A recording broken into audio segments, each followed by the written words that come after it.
وَلُوطًا إِذْ قَالَ لِقَوْمِهِ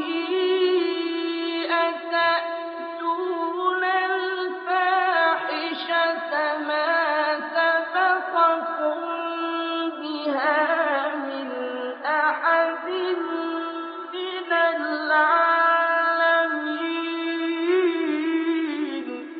إِنَّكُمْ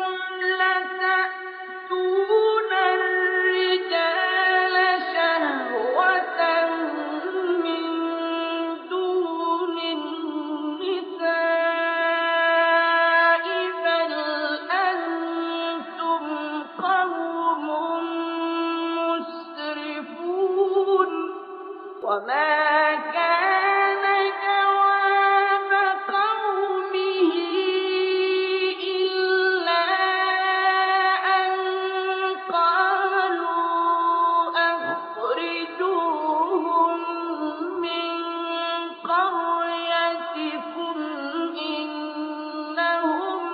أُنَاسٌ يَتَطَهَّرُونَ فَأَنجَيْنَاهُ وَأَهْلَهُ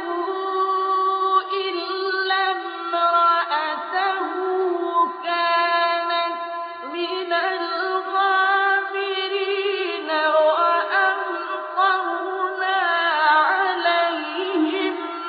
مَّطَرًا